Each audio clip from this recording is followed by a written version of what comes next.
a ver a continuación la disciplina. La disciplina.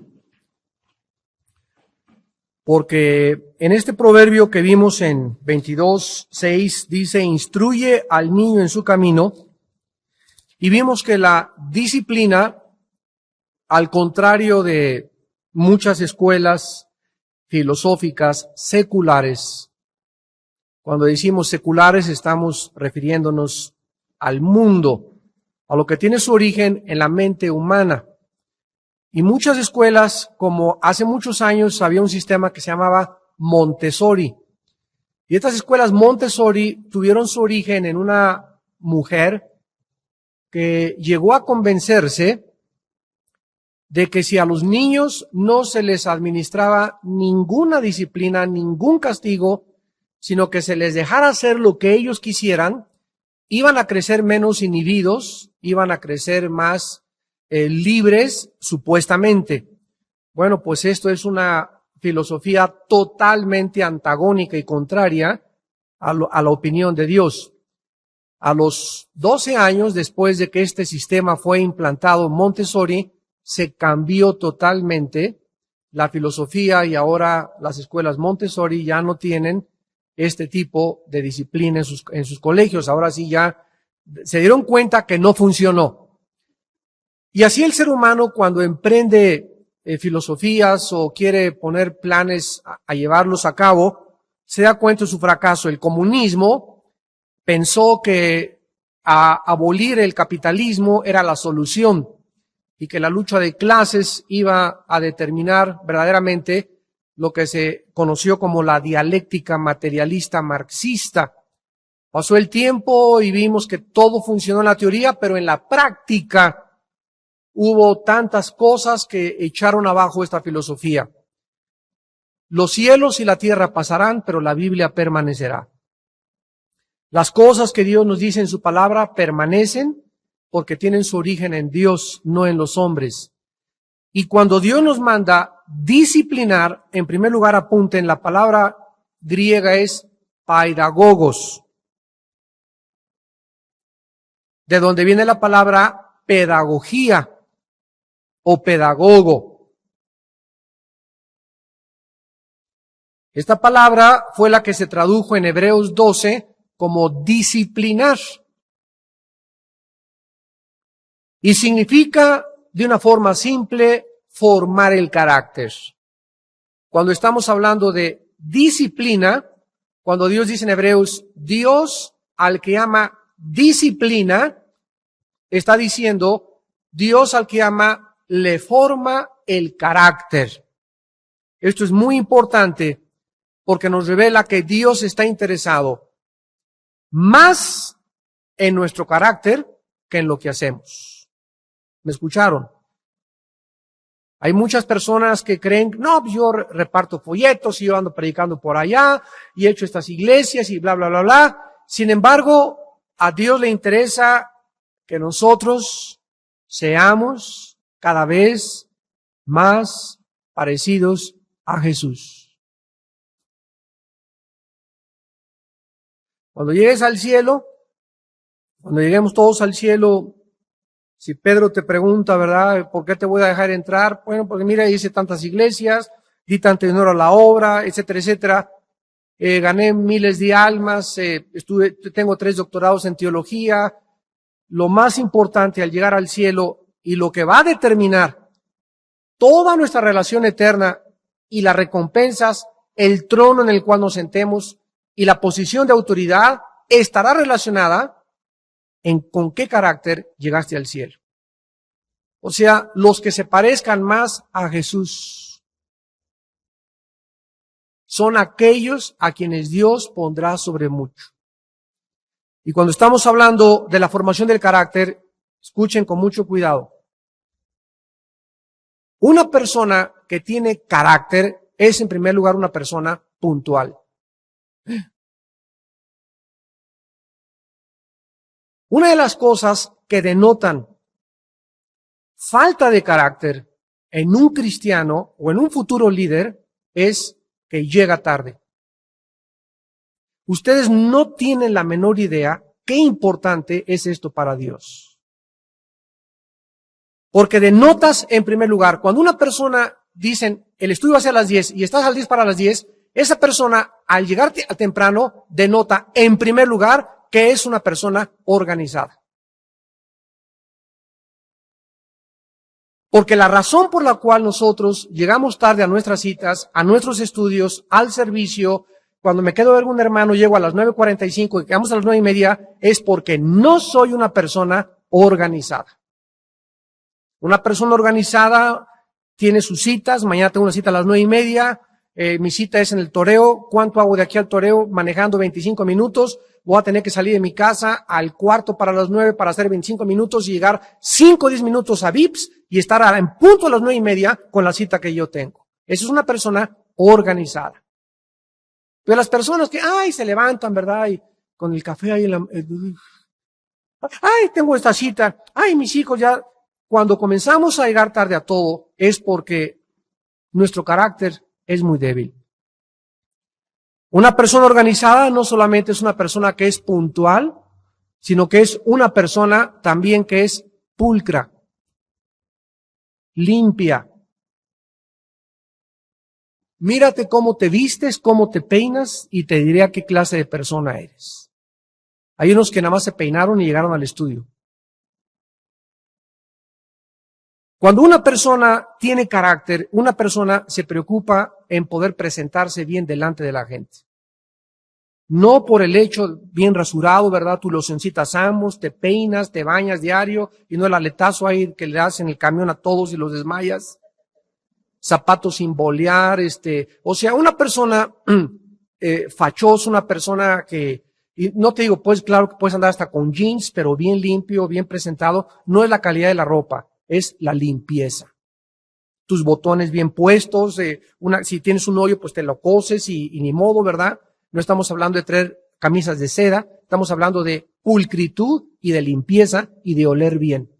Esto es muy importante porque somos embajadores del Rey. Entonces, todas estas cosas tenemos que enseñárselas a nuestros hijos.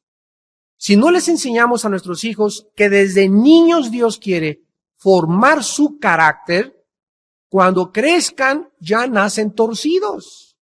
Árbol que crece torcido, dice el dicho mexicano, jamás su rama enderez. Entonces, actualmente, la palabra disciplina ha sido malinterpretada. Mucha gente la asocia con brutalidad, dictadura, golpizas y violencia. Es la razón por la cual ahorita más de 5,000 millones de habitantes en el globo terráqueo andan en las calles por primera vez en la historia y todos gritan, queremos paz. ¿Saben ustedes que esta es uno de los síntomas de más inmadurez que denotan en qué estado se encuentra el ser humano? O sea, el ser humano ha llegado a un momento ahorita en el que cree, fíjense nada más lo que el ser humano piensa, creen que ellos pueden realmente evitar que ya haya guerra entre país y entre país a través de las buenas, a través de tratados diplomáticos. Esto es inmadurez pura 100%, porque esta forma de pensar ignora la naturaleza humana. La naturaleza humana es pecaminosa y el resultado de las guerras es la maldad que hay en nosotros, en nuestros corazones. Entonces, mientras haya maldad entre nosotros, va a seguir habiendo guerras. Y la persona que crea que, por favor, que desaparezca la Procuraduría de Justicia, que desaparezcan los soldados, que ya no haya policías, que ya no haya cárceles, vives en Alicia, en el País de las Maravillas. Es una mente inmadura. Desgraciadamente, en el mundo que vivimos, se necesita, ¿qué cosa? El uso. Desde los niños hasta los países, los soldados, los dictadores, se necesita el uso de la fuerza y de la violencia. Desgraciadamente. Nadie puede estar a favor de las guerras. Porque todos queremos la paz, pero son males necesarios, dada la pecaminosidad y la naturaleza caída del ser humano. Ayer tenía una discusión con un profesor de el Politécnico de Filosofía, y oyó uno de los mensajes que estamos dando y me dice, ¿cómo es posible que usted crea que Bush, que el petróleo, que la guerra, que esto y que el otro, que... Le dije, mire, yo no estoy a favor de la guerra, pero solamente le quiero decir una cosa. ¿Qué prefería usted? Murieron 300 personas en esta guerra. Si a este hombre no lo quitan, iban a morir 2 millones el año que entra. Entonces, las víctimas que hubo en esta guerra se llaman en la historia el precio de la justicia. Por causa de la libertad que ahora van a comenzar a experimentar, entonces vamos a ver que siempre hay un precio que pagar. Y es el precio que se paga, pero es mucho menor que el que se iba a pagar si a este hombre lo hubieran dejado seguir siendo un dictador. Pero es que usted no sabe que ahorita que hay anarquía, que están saqueando todo. El presidente Bush le dije, no, yo lo que dijo ayer en la televisión, no, que dijo cuando se entrevistó con más de 120 periodistas en Bethesda, en el campo donde están todos los heridos, y le dijeron al presidente Bush ayer, oiga, ¿cómo es posible que los saqueos? Y les contestó, ellos no están robando nada, porque donde no hay gobierno no hay ley. Nos da gusto que se lleven hasta la cocina. ¡Qué bueno! Era de ellos. Se los habían quitado, los explotaron. Y es la reacción normal de una persona que se ha sentido durante años oprimida y que hasta que le cortan la cabeza a ese dictador, comienzan a saber que son libres y que ya no tienen por qué vivir en temor. Que se lleven hasta la cocina, dijo, y estamos felices. Y yo di a la orden al general Tommy Franks que no los detuvieran. ¿Por qué? Porque es de ellos.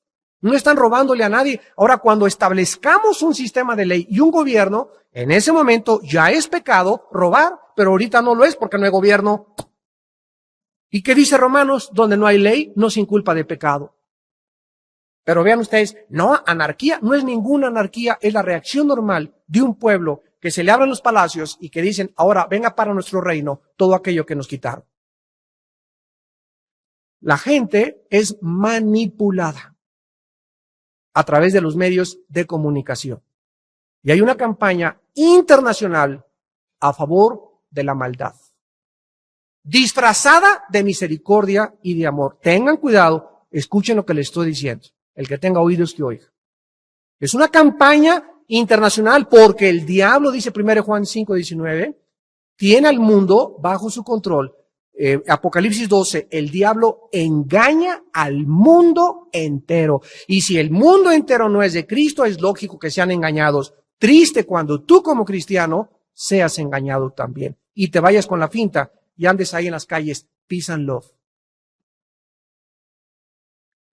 Ay, hermanos, estamos en tiempos tan difíciles en los que tenemos que discernir.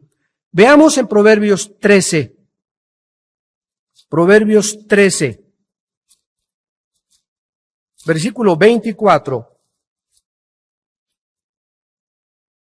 Lo que Dios piensa al contrario de nuestro sentimentalismo y nuestra falsa misericordia y nuestro falso concepto del amor. El que detiene el castigo a su hijo aborrece. El que no aplica un castigo necesario al malo, al violador de la ley, al transgresor, y no está hablando de disciplina. Hay dos palabras, disciplina y castigo, que son diferentes, aunque las dos involucran la formación del carácter. El que detiene el castigo a su hijo aborrece, mas el que lo ama desde temprano lo corrige, desde la perspectiva de Dios. Y nuestra responsabilidad como cristianos es irnos adaptando a la forma de pensar de Dios y no de Carlos Fuentes, ni de Jorge Castañeda, ni de Oscar Wilde, ni de los presidentes, ni de lo que opina la televisión, porque mis pensamientos tienen que ser moldeados por Dios y no por la filosofía ni las opiniones de los medios de comunicación. Y si yo permito que sea el mundo y mis maestros y mis familiares que moldeen mi forma de pensar, entonces jamás podré pensar como piensa Dios.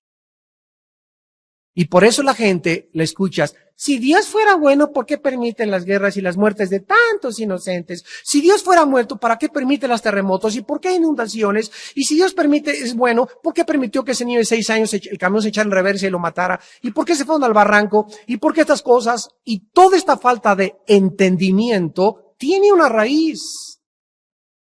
inmadurez. El niño de 3 años, papá, ¿por qué si me amas me pegas? Él cree que darle cintarazos es odiarlo. Él no puede entender, discernir hasta que crezca a los 8 o 10 años de edad y pueda decir, Dios mío, gracias, ahora que soy cristiano, las veces que mi papá me tuvo que cintarear porque no había otra forma de que yo entendiera. Pero no es hasta que crece el niño, hasta que madura, que entiende el por qué pasan las cosas. Y la humanidad está igual, de acuerdo a la Biblia, en las cosas de Dios. No entienden porque la humanidad cada vez está más y más inmadura. Pero tú no eres hijo de las tinieblas, tú eres hijo de la luz.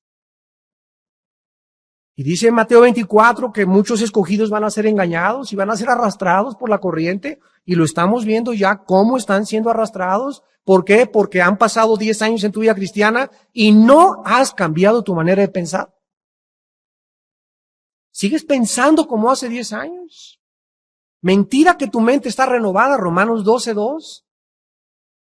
No permitan que el mundo moldee sus pensamientos, sino transfórmense por medio de la renovación de vuestro entendimiento, para que comprueben cuál sea la buena, agradable voluntad de Dios para vuestras vidas. ¿Cómo quieres saber qué es bueno y qué es malo? ¿Cómo puedes saber quién tiene y quién no tiene razón? ¿Cómo puedes saber con quién casarte? ¿Cómo puedo saber qué carrera estudiar? La única forma de saber la voluntad de Dios es cambiando mi manera de pensar. ¿Cómo? A través de la Biblia. El que detiene el castigo a su hijo aborrece, mas el que lo ama desde temprano lo corrige. La Biblia nos da 2 elementos para educar a nuestros hijos. 1, las palabras de la Biblia. 2, un garrote. No un bate de béisbol, no toques eléctricos, no patadas, no malas palabras, sino una vara. ¿Qué estamos diciendo? Que a un niño hay que hablarle, pero si el niño es y trae una fuerza de voluntad demasiado rebelde, y Dios nos puede mostrar a 3 o 4 años y se te tira al suelo y rum como trompo, quiero esto, y ahí estás en Plaza Satélite enfrente de todos y quiero esto, y tú, ay, mi chiquilín, cálmese, ¿por qué estás así? O estás en un restaurante y ay, está el niño, y a todo el mundo en el restaurante y los papás nomás, ay, mi chiquilín. En ese momento, tú tienes que agarrar a ese niño, llevártelo al baño, nunca públicamente. Esto es importante, porque lo humillas. Y te lo metes al baño, y le bajas el calzoncito, pum, pum y pum, pero bien dado en ese momento, y te calmas o te surto. Y el niño va a ir creciendo, descubriendo que él no va a hacer lo que le da la gana. No te va a avergonzar con berrinches más. Pero si tú permites y crees que es amor, no surtirte al niño y darle sus nalgadas en el momento apropiado y de la forma apropiada, estás criando un alacrancito. Que te va a picar, te va a avergonzar, y escuchen, hace muchos años se hizo un estudio de los delincuentes juveniles en Estados Unidos. Y había un jefe de la FBI, que fundó la FBI, que es la Oficina Federal de Investigaciones en Estados Unidos, llamada la FBI, y se llamó J.A. Hoover.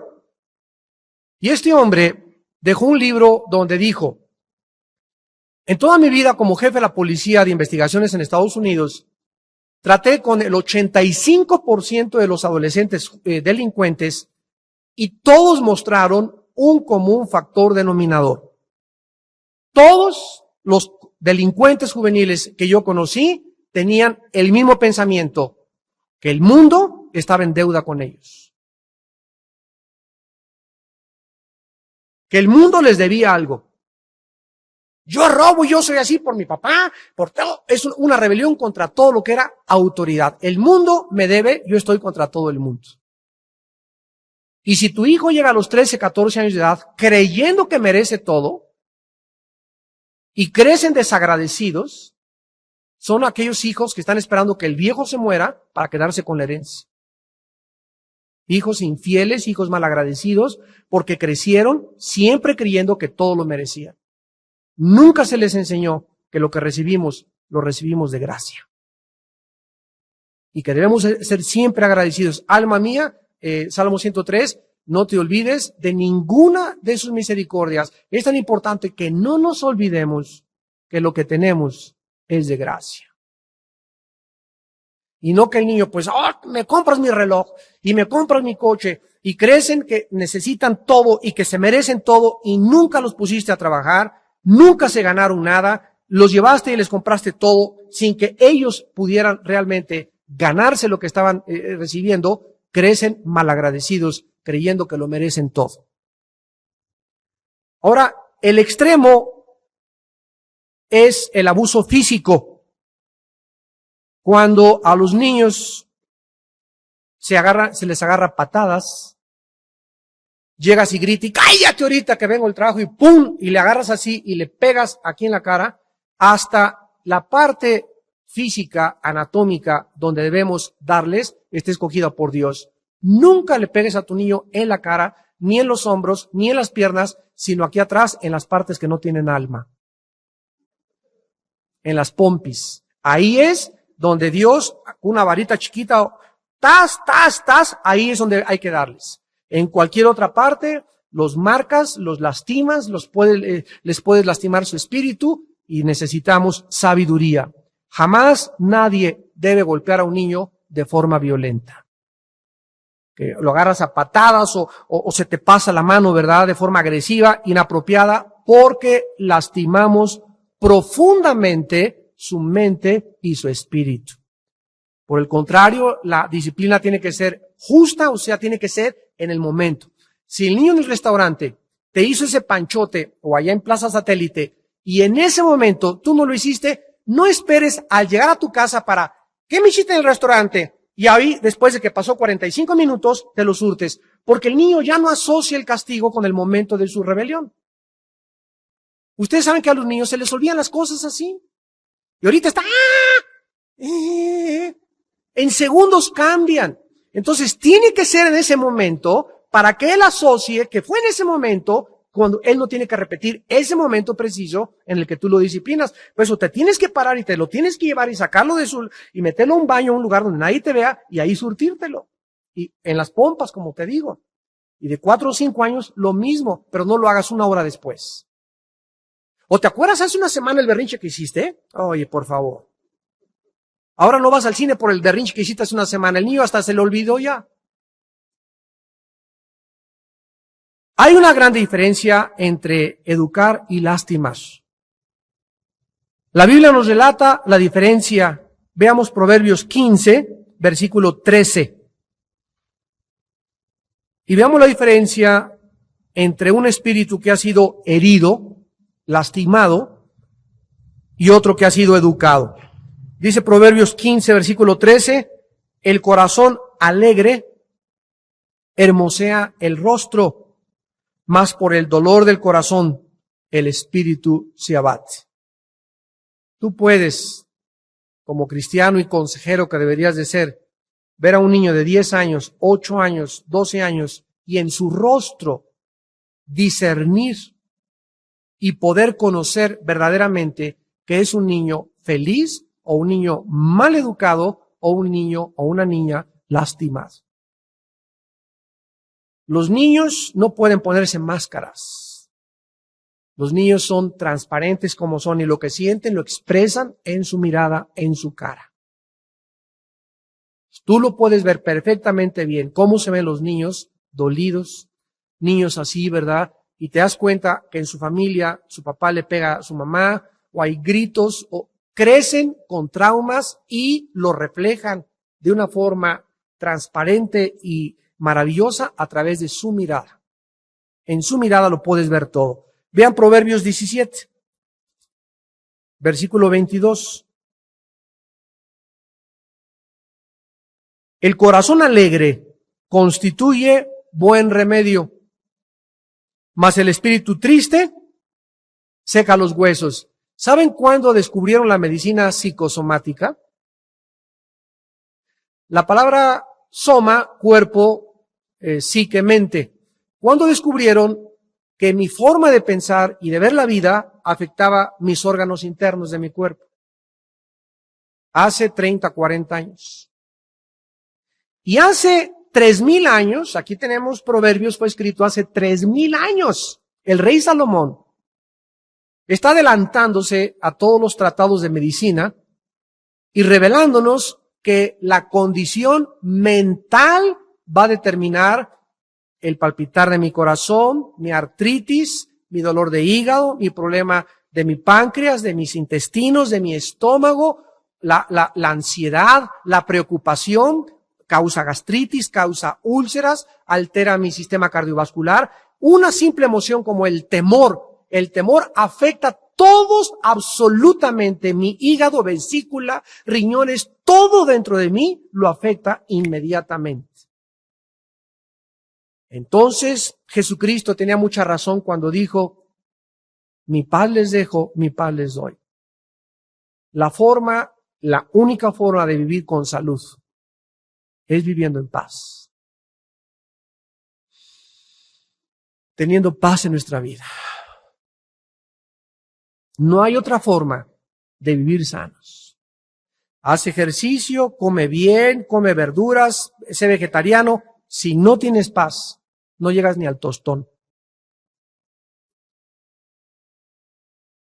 Los problemas mentales, los problemas de ansiedad, los problemas de salud, no cabe duda que tienen una repercusión. Y si los niños, desde pequeños, comienzan a crecer con toda esta serie de problemas mentales, imagínense, ¿sabían ustedes que desde los últimos 20 años para acá ha aumentado la diabetes en seres humanos menores de 25 años? Artritis, problemas del corazón. ¿Por qué? Porque la generación de niños que tenemos ahorita, todos, no es increíble la exageración de dulces que comen, de refrescos que comen. Y los papás, ay, si papita, les compran sus papitas. Una bolsa de papitas que se come un niño tiene aproximadamente como 220 gramos, no solamente de colesterol, sino de chatarra y de grasas que sus riñones no asimilan. Ahí se quedan intoxicados.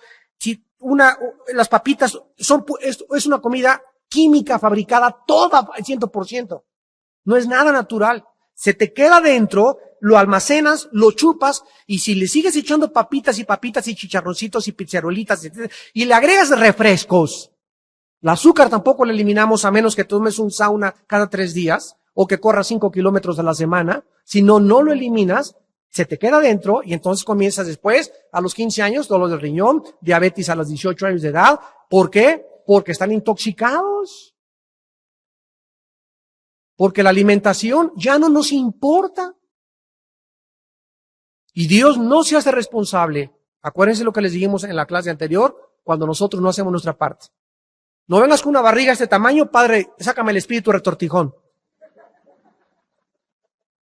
Oiga, hermano, quiero que ore por mi salud, hermano. Y le hago así en el ombligo inmediatamente. No voy a orar por ti hasta que no bajes esa panza. Porque Dios no es genio de la lámpara de Aladino. Tú eres responsable, mira nomás la panza de Santa Claus que tienes. Ahora vas a tener tú que ponerte a dieta y te vas a tener que someter, y entonces Dios se responsabiliza en darte salud. Pero no hagamos a Dios responsable cuando nosotros estamos violando diario la ley de los alimentos. Y si nosotros no nos cuidamos, ¿cómo vamos a cuidar a nuestros hijos? Una familia gorda tiene hijos gordos. Esto es natural. Comen pizzerolas y roles de canela y helado, y vas y te haces tu examen y estás altísimo en triglicéridos, ya te sube el colesterol, y tus hijos van a crecer igual, porque en tu casa hay puras papitas, hay puros refrescos, no hay agua de Jamaica, no hay agua de tamarindo, no hay cosas naturales, todo es químico. Tus hijos no van a llegar a los 20 años. Porque la educación también está incluida en los alimentos. Otra cosa, las maneras de comer. Me invitas a tu casa, tienes hijos de 8 o 10 años de edad, y el niño agarra y así come. El tenedor lo agarra y le hace así a la carne. No agarra el tenedor bien, sino que lo agarra así como trinches, ¿verdad? No sabe ni cómo partir la carne. En lugar de pedir las cosas, se echan sobre la cosa. O sea, inmediatamente te das cuenta que están creciendo los niños como perritos, como salvajes, como changuitos. Porque sus padres en la comida no entienden que hasta que llegan a los 12 años, diario, niño, así no se agarra el tenedor, así no se mastica. Tienes que llevarte la comida así y poner, no te eches sobre la mesa y no le hagas así a la mesa que no eres perrito. Si no estamos detrás de ellos, van a crecer sin educación. Imagínate que lleguen un día a los 13, 14 años de edad con su novia, una persona educada, o que tengan algún puesto y no saben comer en la gente. Tú ves a la gente, vete a Vips, a Sanborns, asómate a las mesas como comen los adultos. Tienen la sopa delante y le hacen así, aquí está la sopa. ¿Cómo se come la sopa? Se come así, se mete la cuchara, se levanta y te la pasas a la boca. No se le hace así. Es horrible ver a una persona comer así. ¿Pero por qué? Porque sus papás nunca le enseñaron a cómo comer. Nunca te echas sobre el plato, nunca pones así la boca o agachas así la cabeza, jamás. Te recargas en la silla, aquí está el plato, levantas así y te la llevas a la boca. Nunca te echas sobre el plato para comer. Y los niños a nuestro alrededor, en la escuela dominical, en las casas, en los banquetes, comen como perritos, porque en primer lugar, ni les enseñan qué alimentos, ni les dan maneras de comer, para vestir, ni para peinarse, ni para caminar, ni para hablar. Nunca le digas a un niño, cuando le dan algo, oye, por favor, pídelo por favor siempre. Pero siempre diles, oye, ¿qué? Por favor. Y cuando te dan algo, da las gracias. ¿Y cuántas veces? 50 veces diarios tenemos que hacerlo. 50 veces diarios. Miren, hermanos, tenemos que estar detrás, y esto toma perseverancia en nuestra vida, porque me interesa que él crezca educado y le quiero dar dirección en su vida. Quiero que sufra menos de lo que yo he sufrido.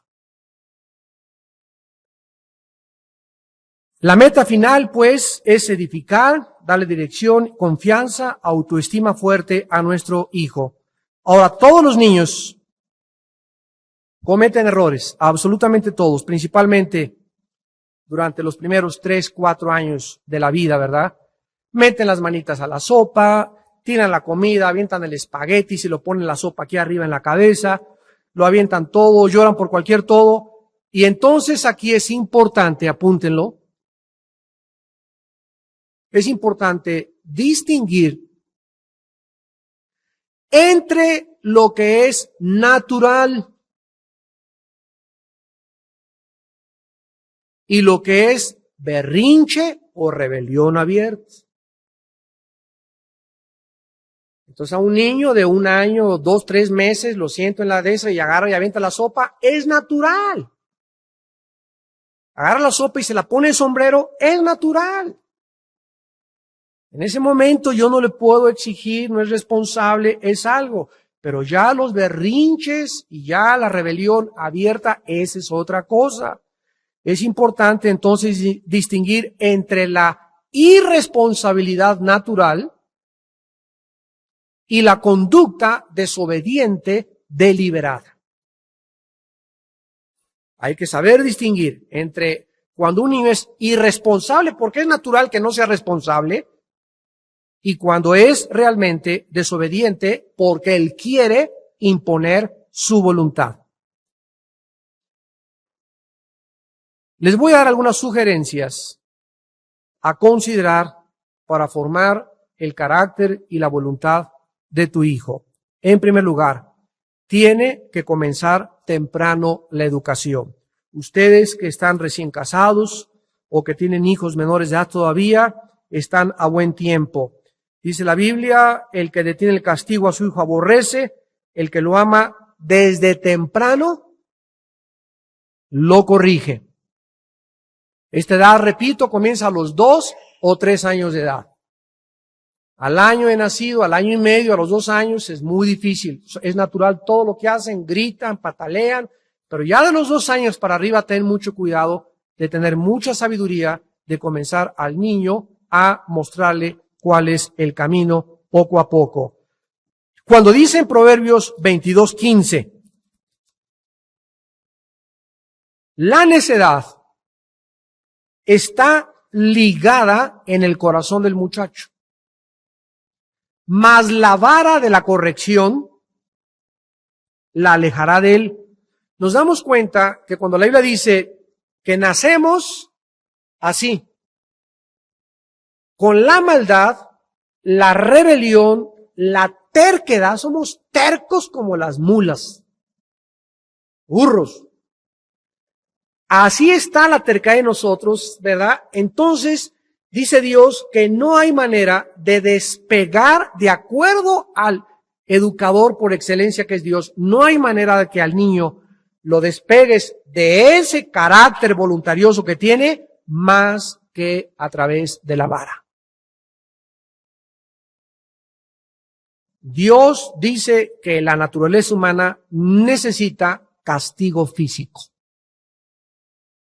Y para administrar ese castigo, ya lo dijimos, necesitamos sabiduría de Dios, porque si se te pasa la mano, te conviertes en un dictador. Y si no le haces nada, eres una sentimentalista. Y en los dos extremos, un niño sin corrección es un hijo consentido, un hijo abusado es un niño lastimado. Y para estas cosas, ¿quién es suficiente? Te querías casar, ¿no? ¿Qué creías que ya nomás Cancún y la luna de miel? Y nos damos cuenta que cuando nos unimos en matrimonio y vamos a ser padres, qué bárbaro, qué responsabilidad tan grande.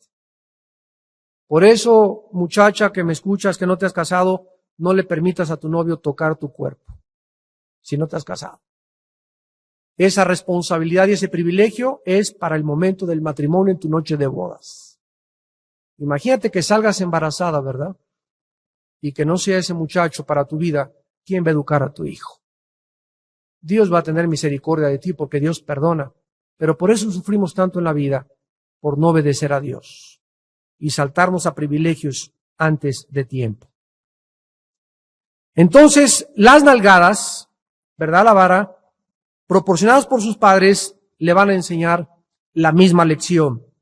Aprenderá el niño que el egoísmo, la deshonestidad, las mentiras, la agresión le hará sufrir. Este es lo que se encuentra detrás de la vara. El caballo siente el dolor y va a aprender que va a tener que pararse. Entonces, los niños de chiquitos es muy difícil que con las palabras aprendan. Necesitamos, en el momento apropiado, ejercer la disciplina. Y luego tenemos en Proverbios 3 la otra cara de la verdad, que son las palabras, la educación verbal. Y aquí lo mismo, hay padres que a sus hijos los corrigen con groserías. Si tu hijo escucha que tú digas una grosería, jamás tendrás la autoridad moral para decirle, tú no lo hagas. Si tú fumas cigarros común y corriente, no de los verdes, común y corriente, nunca tendrás la autoridad moral para tu hijo para decirle que no fume marihuana o de los verdes. Porque él simplemente te va a contestar, ¿con qué derecho, papá, me dices que no fume, que no me emborrache cuando tú lo haces? ¿Con qué derecho me enseñas, mamá, que no le grita a mi novio cuando tú le gritas a mi papá y toda la vida te la has pasado gritándole a mi papá, lo has humillado y lo has insultado toda tu vida? Lo vimos desde que comenzamos. Si no tenemos nada en nuestra vida que darle a nuestro hijo, no esperemos con puras palabras que respondan. Las palabras tienen que ir acompañadas con nuestra vida. Escuchen lo que les voy a decir. Un cristiano que predique, que hable, que dé consejo, sin que su vida respalde lo que él está diciendo, es un charlatán. Es un charlatán. Y charlatanes sobran. Sobran personas que te hablan y te dicen buenos consejos, pero no, sus vidas no respaldan lo que te están hablando. Entonces nuestra vida tiene que estar respaldada por la santidad. Por la santidad. Por la integridad. Tenemos que ser íntegros en toda nuestra vida. En nuestros negocios, como manejamos el dinero, en todas las áreas, como trato a mi esposa, como veo al mundo, tengo que ser íntegro para que pueda tener yo poder y fuerza al hablar, al predicar y para que el Espíritu Santo me pueda acompañar. Entonces la palabra corrección no significa palabras groseras, salidas de un corazón frustrado o violento, que son como golpes de espada. Ustedes no se imaginan decirle a un niño, eres un bueno para nada. Eres un tonto, nunca te debí haber mandado a la escuela. Nunca has servido para nada. Quítate, chamaco, porque mocoso me estorbas. Esas cosas, dice la Biblia, son palabras que entran al espíritu que está en formación de un niño, antes de los 12 años de edad, entran a su corazoncito, a su alma, y si le abren sin que nosotros nos demos cuenta, le hacen una herida tan profunda, que aparentemente se cierra con el tiempo, pero que se vuelve a abrir durante la juventud. Y si no se abre durante la juventud, se abre en el matrimonio. Y entonces la muchacha es frígida. Llega el hermano Armando, pastor, mi esposa, pues no disfrutamos las relaciones sexuales, no gozamos en la cama y ya no me quieren. No, mira, vamos a hablar con tu esposa y que habla con las pastoras y van a descubrir las pastoras que es frígida la hermana. ¿Y por qué es frígida? Por varias razones. Una, tuvo un papá demasiado dictatorial. Las mujeres que no crecen con un patrón de un hombre bueno, prudente y amable y afectivo, crecen frígidas. Segundo, puede ser que abusaron de tu esposa cuando era niña, cuando era joven y comenzó a aborrecer el sexo. Y ahora que se casa, vuelve otra vez como si se destapara otra vez la cloaca y vuelven a salir todos sus traumas. Parecía que estaba enterrado y vuelve a salir todo aquello que le pasó a los 12 años de edad. ¿Qué se necesita? Sanar sus heridas de su alma. Y esto es lo que es el cristianismo, la Biblia, la iglesia. Es un hospital. Estamos para que Cristo nos sane las traumas, las heridas del pasado y todas estas cosas que arrastramos. Tenemos que estar cooperando con Dios para que nos sane. ¿Por qué? Porque no queremos ser iguales. Dios nos ofrece un cambio radical de la vida. Dios me ofrece borrar completamente mis traumas y ser un hombre feliz, ser una mujer feliz. No importa que ahí está un campo de concentración de Hitler, el poder y la gracia de Dios son más grandes. Pero cuando nosotros no cooperamos con Él, al no obedecerlo, le atamos las manos a Dios. Y tienes 15 años de ser cristiano, 10 años de ser cristiana, y eres la misma. Sigues con tu amargura, sigues con tu rencor, sigues con tus espíritus malos que traías, sigues con todas las cosas. ¿Por qué? Porque no has obedecido. No has cambiado, tu vida no ha sido renovada. Y Jesús dijo, he venido para que tengan vida. Pero no solamente vida, vida en abundancia.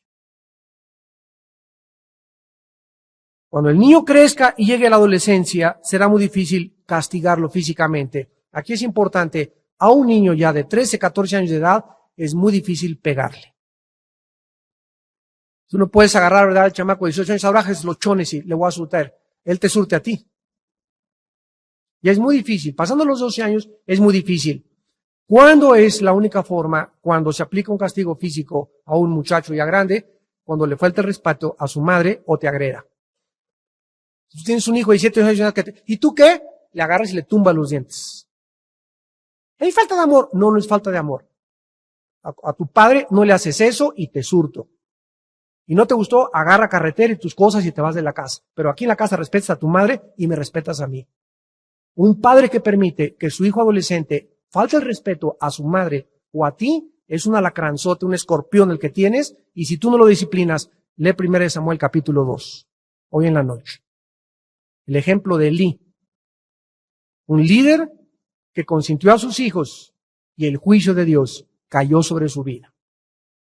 ¿Qué hago con mi hijo que me mete marihuana, tiene 18 años y trae pornografía a la casa? Agarras maletas y agarras carretera. Pobrecito, ahí está el sentimentalismo, nada de pobrecito. Tú estás haciendo lo que Dios te dice. Hijo, esta es mi casa, aquí tienes comida, aquí tienes, pero la vas a respetar. Y si no quieres respetar tu casa y quieres hacer lo que quieras, vete a la calle y prefiero recogerte en el psiquiátrico, en el reclusorio norte o en un accidente o en la Policía Federal de Caminos, pero yo tengo que tener mi conciencia delante de Dios. Es más daño el que le haces consintiéndolo que echándolo para afuera. Y aquí, ¿qué es lo que se necesita? Abraham, dame a tu hijo. Llega un momento en nuestra vida cristiana que Dios nos prueba si estamos en serio. ¿De veras me amas? A ver si es cierto. Pruébame, obedeciéndome a mí, crucificando tus emociones y sentimientos y entregándome a tu hijo y confiando que yo me voy a encargar de tu hijo y que yo soy más sabio para educar a tu hijo que tú mismo. Dame a tu hijo. Y ahí es la prueba de los sentimientos y los afectos. ¿A quién amas más? ¿A tu hijo o a Dios? ¿Me van siguiendo? ¿Lo van comprendiendo? Llega un momento, de veras, ¿a quién amas más? ¿A tu esposo o a mí? ¿A quién amas más? ¿A tu esposa o a mí? ¿A tus hijos o a mí? ¿Y saben ustedes qué se encuentra detrás de todo esto? Quiero terminar con esto. Una vez lo compartimos. Dios sabe. ¿Miren ustedes qué sabiduría hay detrás de todo esto? Porque así de primera vez como que siempre las palabras de Dios son como golpes, ¿verdad? Es traumático encontrarte con Dios. Porque te encuentras con cosas que Dios está a favor de la pena capital, Dios permite las guerras, y te quedas así porque no lo entiendes, pero cuando lo entiendes, lo alabas. Cuando Dios nos dice esto, es porque Él sabe que mi esposa, mi hijo, mi nieto, mi perro, mi caballo, todo lo que yo tenga en esta vida es temporal. Si yo me aferro demasiado a mi esposa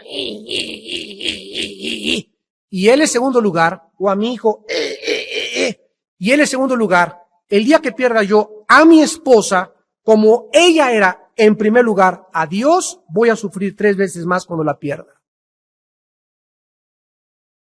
Me voy a volver hasta inconsolable. Cuando pierdas tu hijo vas a sufrir 5 veces más. Pero si tú amabas más a Dios que a tu esposa y que a tu hijo y tus afectos son profundamente hacia Dios, cuando tú pierdas tu esposa, tu conexión con Dios es tan grande que Él te ayudará y te capacitará para soportar el dolor de vivir sin tu ser querido. Si en el momento que enfrentemos una pena en la vida, una tragedia, estoy así con Dios agarrado, tendré la fuerza de salir adelante. Pero que no me agarre en mi vida una tragedia, un dolor moral, la pérdida de un ser querido, y esa persona o eso que perdí era mi ídolo. No se imaginan cómo vamos a sufrir. Oremos. Padre, te damos gracias por esta parte que nos has dado de educar a nuestros hijos, formarlos en el destino que tú has escogido para cada uno de ellos. Y lo importante que es antes de poder administrar disciplina, ya sea verbal o físicamente, amarte con todo nuestro corazón para no caer en los extremos. Tú eres el único que puedes impedir que nos vayamos a los extremos. Porque esto es lo que se llama en la Biblia la sabiduría. Hijo mío, dice la palabra de Dios, no te olvides de mi ley. Tu corazón guarde mis mandamientos, porque largura de días y años de vida y paz te aumentarán. Nunca se aparten de ti la misericordia y la verdad. Escríbelas en la tabla de tu corazón. Fíate de mí, dice el Señor, con todo tu corazón. No te apoyes en tus propios consejos. No confíes en tu sabiduría. No hagas caso de lo que ni tu familia, ni el psicólogo, ni el psiquiatra te enseñan. Reconóceme a mí. Yo los crié a ustedes. Yo conozco cómo funciona la naturaleza humana y yo tengo la única autoridad para decirte cómo educar a un ser humano. No seas sabio en tu propia opinión, Témeme, dice el Señor, y apártate del mal, porque será medicina a tu cuerpo y refrigerio a tus huesos. ¿Cuál es el primero y más grande mandamiento? Amarás a Dios con todo tu corazón. Padre, gracias por comenzarnos a hacernos entender que detrás de toda ley hay un propósito escondido, eterno en tu corazón. Y que si a tu Hijo no lo perdonaste en la cruz, sino que lo entregaste por nosotros, ¿cómo no nos darás todas las cosas si nosotros te las pedimos? Pero muchas veces nuestros pecados hacen un impedimento y forman un obstáculo para que tu mano, tu brazo extendido, nos salve y nos ayude. Y a veces nos volvemos cínicos y nos burlamos de ti creyendo que podemos vivir en pecado y ser felices y tener paz. Padre, gracias por mostrarnos que el único camino que hay es la santidad. Y sin esta santidad nadie jamás te podrá ver, ni comprender, ni entender por qué nos creaste y la razón de nuestra existencia. Padre, aprovechamos en este instante para pedirte por nuestro matrimonio, los que estamos ya casados. Señor, te pedimos que bendigas a nuestra compañera como varones que somos, que nos des hacia ella cada vez más amor y comprensión, que recordemos que es totalmente diferente a nosotros, que es un vaso frágil, que necesita más consideraciones de las que creemos nosotros en su vida, y que podemos ser nosotros un instrumento para ayudarlas a ser sanadas, muchas de ellas, de las heridas que traían cuando nos casamos con ella. Te pedimos también, Padre, por nuestro esposo, ustedes que son mujeres, bendice a tu esposo en este momento. Dale gracias a Dios por ese varón que Dios te dio. No es un varón perfecto, tiene defectos, Dios no ha acabado con él, pero tú tienes para ser bendecida que someterte a él. Y tienes, acuérdate, que ponerlo arriba de tus hijos, porque mi prioridad es mi esposa, mi prioridad es mi esposo. En segundo lugar, nuestros hijos. Y te damos gracias por la familia que nos has dado, Padre. Bendice a nuestros hijos, Señor. Aun si hay hijos en nuestra vida y familia que no te conocen, Señor, alcánzalos. Te pedimos en este momento, poniéndonos de acuerdo todos en que tú cumplirás tu promesa, si nosotros seguimos haciendo caso y obedeciendo tu ley. Bendice nuestra casa, Padre, que en nuestra casa haya paz, que en nuestra casa haya gozo, que se escuchen alabanzas, adoración a ti, Padre, pero que en nuestra casa también haya disciplina y orden, educación y dirección, de lo cual nos hace responsables a nosotros los varones. Te lo pedimos para que tu nombre sea glorificado en tu Hijo Jesucristo. Amén. Bendice a tu esposo en este momento. Dale gracias a Dios por ese varón que Dios te dio. No es un varón perfecto, tiene defectos, Dios no ha acabado con él, pero tú tienes para ser bendecida que someterte a él. Y tienes, acuérdate, que ponerlo arriba de tus hijos, porque mi prioridad es mi esposa, mi prioridad es mi esposo. En segundo lugar, nuestros hijos. Y te damos gracias por la familia que nos has dado, Padre. Bendice a nuestros hijos, Señor. Aun si hay hijos en nuestra vida y familia que no te conocen, Señor, alcánzalos. Te pedimos en este momento, poniéndonos de acuerdo todos en que tú cumplirás tu promesa, si nosotros seguimos haciendo caso y obedeciendo tu ley. Bendice nuestra casa, Padre, que en nuestra casa haya paz, que en nuestra casa haya gozo, que se escuchen alabanzas, adoración a ti, Padre, pero que en nuestra casa también haya disciplina y orden, educación y dirección, de lo cual nos hace responsables a nosotros los varones. Te lo pedimos para que tu nombre sea glorificado en tu Hijo Jesucristo. Amén.